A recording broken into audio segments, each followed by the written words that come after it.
oh, who doesn't like each other, you know? And I mean, I guess the best time we're going to get to know each other is in the octagon for 25 minutes. So that's really about it. Tom, I told these guys, brother, I pay for their English teachers 1 year. They don't learn nothing. Young Garry was talking very nicely about him. He said, shut up. Be nice, brother. I don't hear what I say, bro, because the crowd is go crazy there. Brother, sometimes maybe you don't like somebody, but when somebody give you respect, just at least be quiet. Don't say shut up.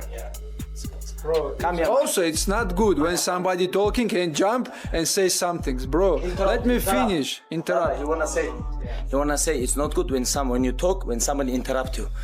Tell him interrupt. California cheesecake, yes. Okay. One simple phrase suddenly changed the entire UFC 330 fight week. Islam Makhachev told Ian Garry to shut up. But the most shocking reaction didn't come from Garry. It came from Khabib Nurmagomedov, who immediately called Islam out. So what exactly happened between them? And why did Khabib take it so seriously? Why did you say shut up to Ian earlier? Bro, honestly, I don't hear nothing there, and I don't understand what he said. That's why the crowd,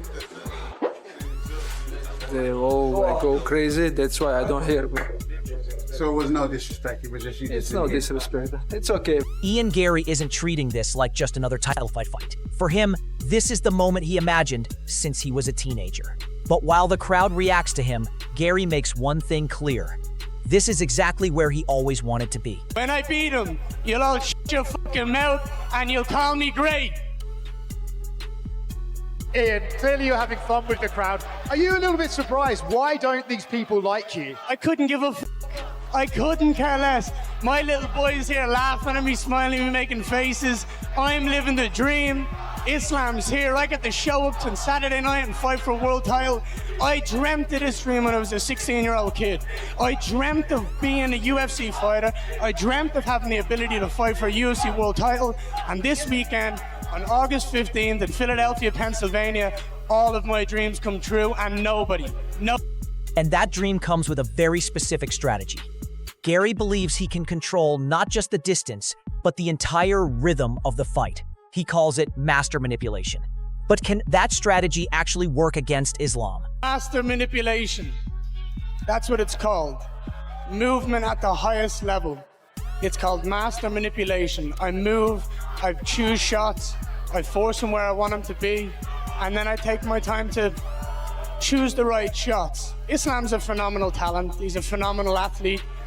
Nobody gets to this level of respect where he's got this streak by luck. It's pure skill. I have nothing but respect for his skill set, everything he's done in this sport. And I'm proud, and I'm proud that I get to compete against him to prove that I'm the champion. That's an honor. Garry is giving Islam plenty of respect, but Islam isn't returning the same level of hype. In the champion's eyes, Garry may be talented, but there's nothing truly special about him. And that confidence could become very important once the cage door closes. Ian is good fighter, but he don't have something special. I beat many strikers, and that's it. He just next opponent. That's it. He don't have something special to defend my. Because Islam isn't planning to chase Garry's game. He wants to force Garry into his fight, control the pace, and dictate where every exchange happens. And if Islam gets his way, this could become a very different fight than Garry is expecting. I have to focus on my game plan. I don't have to think what's my opponent have.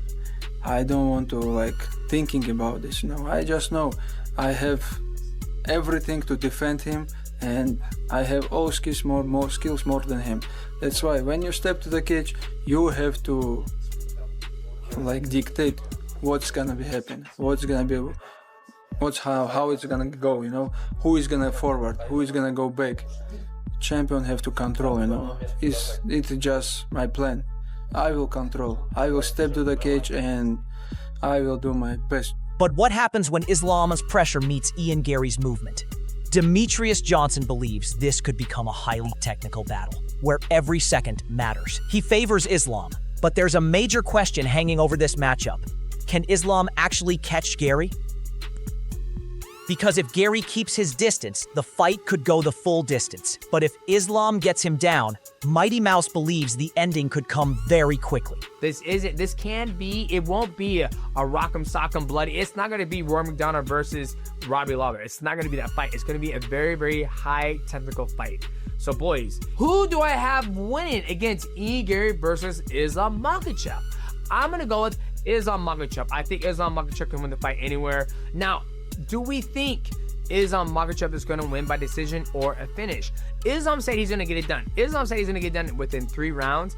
And, you know, it just all depends how Islam approaches the fight and how Ian Garry approaches the fight. If Ian Garry is running a lot and Islam's having a hard time catching him, it's probably going to go to a decision. But if Islam Makhachev is able to get his hands on Ian Garry, get him to the ground, and start to pass his guard, then he'll finish him. It all depends how the reaction is going to be when the two clash, and that's what dictates. While most analysts are leaning toward Islam, Conor McGregor sees something completely different. He believes Ian Garry has the length, preparation, and striking weapons to survive Islam's pressure and potentially shock the champion. But Conor doesn't just think Garry can win. He has a very specific way he sees the upset happening. Let's go, Garry. You know it. He has the tools. He's been doing great work in SBG. He's put in some solid rounds. I've been hearing about the rounds and seeing the rounds and what way the structure was. He's long. He's definitely going to stay safe. He's definitely going to be in there. He's definitely going to be in there all the way. Makhachev has pockets where there's a lot of stalling. He still has things to prove in that welterweight division. He does look like he's at the ground up into it a bit more. It's a cracking contest. Of course I'm going with Ian Garry. And I really believe he can do it. For sure he can do it. How do I see it? Right high kick across the crown of the head. And a victory for the Irish Brazilian. Let's go, Ian. Rooting for you, bro. And Conor isn't the only one who sees danger for Islam. Teddy Atlas believes Garry's biggest advantage could be hiding in plain sight. Those long legs and his ability to control distance.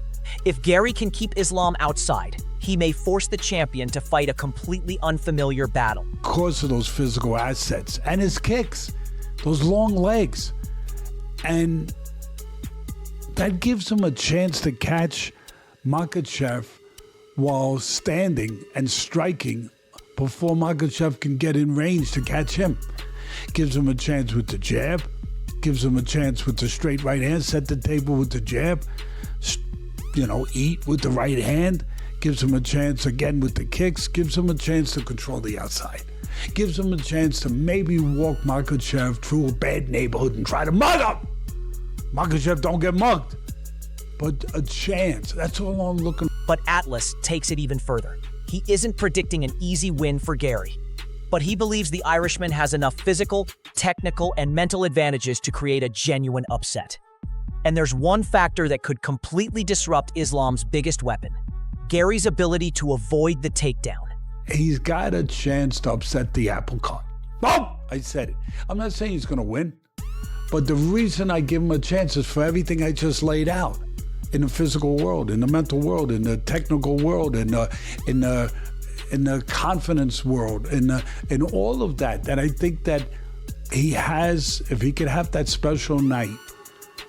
And the last thing that I said, and I started this with, is the factor that he knows how to avoid take.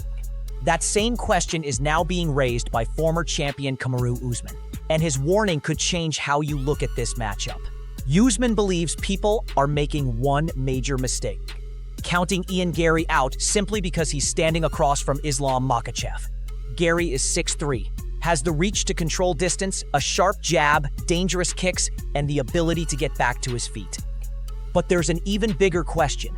Can those weapons actually keep Islam from doing what he does best? Because if Garry can survive the takedown attempts and force Islam to fight at range, this matchup could become far more dangerous than many expect. I think people are counting out Ian Garry out. Are they? I'll never forget when I had your back when everybody was saying that Tyron Woodley was about to put your lights out. No, they wouldn't. You know what I that. said? You know what I said? I was like, dude, Kamaru's different. He's got the length, he's got the height, he's got the wrestling. You said Now that? what's up? Yeah. Okay. So now what I'm saying is you cannot ride off a guy that is 6'3", can get him to his feet, uses the jab, and then kicks the lead leg very, very well. You know, will Islam take him down? Yes. Now, could Islam control him in Dagestani? I mean, that to me, that's the biggest answer, because when it comes to the feet too, as much as people do not like him, as much as like you cannot hate on the competitive spirit that this dude have. He probably doesn't finish people like people want to, but he does get his hand ripped. But there's a reason simply keeping the fight standing may not be enough. Kamaru Usman believes Islam is operating at a level where he doesn't even need to shift into another gear. If Garry can't force Islam out of his comfort zone, Usman doesn't see how the challenger gets his hand raised. And Islam does such a phenomenal job right now at that. It's almost like he's not getting out of third gear. He just kind of stays in third gear. And if Ian Garry cannot get him out of third gear, I'm sorry, I just don't see how he gets it done. Just staying on your feet alone is not enough, because Islam's not bad on his feet. He's not. Islam has really good striking. So that I just don't think that alone, I don't think is enough to win the fight. Even if Islam doesn't take you down, let's not forget, Islam is the pound for pound champion. He's a champion. Ian, you got to come in and you got to take that belt from the champion. And I'm not saying it can't happen, because right now, Henry, and I will agree with you on this one. Right now, MMA arithmetic does not make sense to me at all. And Islam clearly isn't impressed by Garry's constant media appearances. The champion believes his opponent has been saying things that don't even sound like his own words. But behind that criticism is an even bigger question. Does Islam genuinely believe Garry is being controlled by his team? Yeah. This guy make too much interview, and every interview he looks very bad. He says some stupid things every interview. There have been some. It look like some of the people tell him what to say. That's why he has to be like real. He have to be real and just say. One of the better strikers that you will face? No, I don't think he's the highest striker who I meet. But he also is a good striker. Yeah, understood. But while Islam is dismissing Garry's elite status, Dana White is looking at something much bigger: the champion's place in UFC history. One more win could give Islam a record that has been chasing him for years. And Dana's answer about his GOAT status is surprisingly revealing. There's been a big topic this week, Dana, with Islam and his legacy, and he's already tied with Anderson for 16 straight UFC wins. Incredible. He wins, he sets the record. I mean, is he already in? I know you've been asked this a bunch of times. Is he already in that conversation the way you see it, as far as the greatest of all time in your organization? Me and my friends were just talking about it right now. If he doesn't have that one loss, probably consider him the GOAT. And this is where the matchup gets truly dangerous for Garry. One analyst believes Ian may successfully deny Islam the takedown early, but that could only delay the inevitable. As the rounds wear on, fatigue could open the exact window Islam needs to finish. It blows my mind if the tipping guys are reacting this way, because they're usually on the money with a lot of things. They see a lot of things the general fan does not. Yeah. But I don't think Garry's going to give Islam the positions he needs to get the takedown, where I think Islam will finish the fight. And just due to his arsenal of attacks, his distance control, the lightness on his feet. Like you saw when he fought Prates, his distance management and variation on attack is beautiful to see. Yeah. So I don't think he's going to give the position to get the takedown. And I can see this fight being pretty safe, but very close to the wire until the later rounds. Yeah. Where Ian doesn't have the same conditioning, muscular-wise, on the grappling side of things, and Islam starts to take advantage, or gets a late takedown in the third or the fourth, and looks for a submission. Even with Garry's movement and distance control, another analyst still believes Islam's overall skill set is simply on another level. the champion can strike, wrestle, and maintain the same pressure deep into a fight.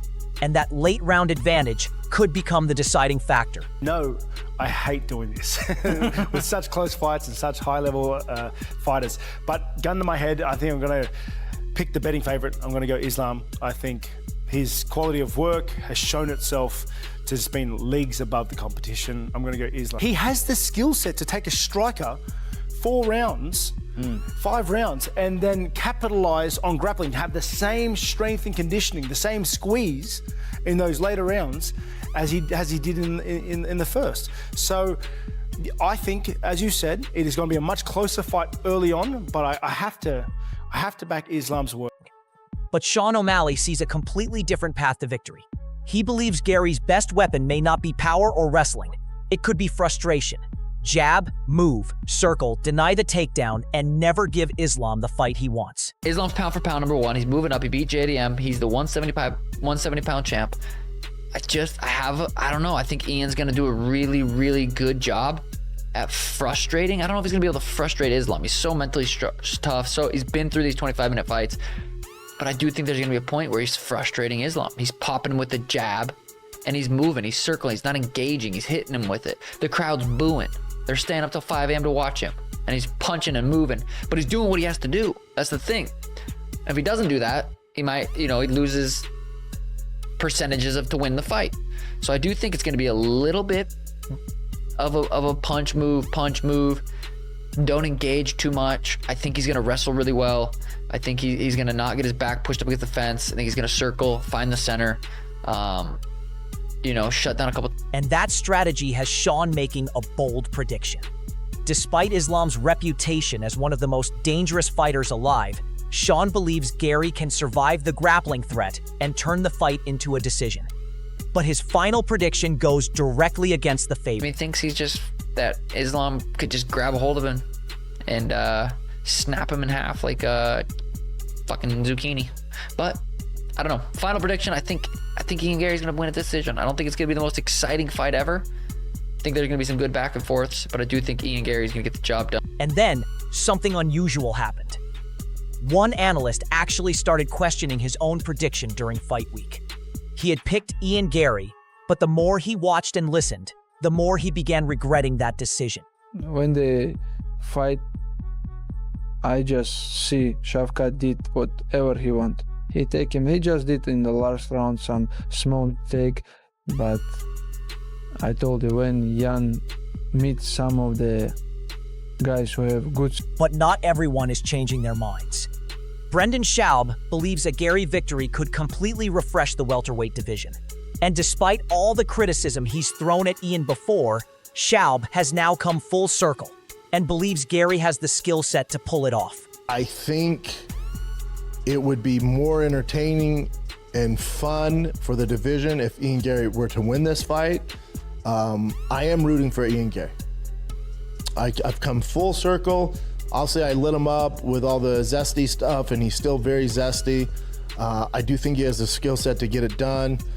I just think for the UFC and the better the UFC, it's going to be better having an active champ fighting all contenders, defending. But there's another reason this fight matters beyond just who wins the belt. For Brendan Schaub, an Ian Garry victory could completely change the energy of the UFC welterweight division. Islam Makhachev has already established himself as one of the most dominant champions in the sport, but Garry represents something completely different. A younger, unpredictable challenger who could bring a new personality and a new style to the top of the division. And interestingly, Schaub admits he's gone through a complete change of heart.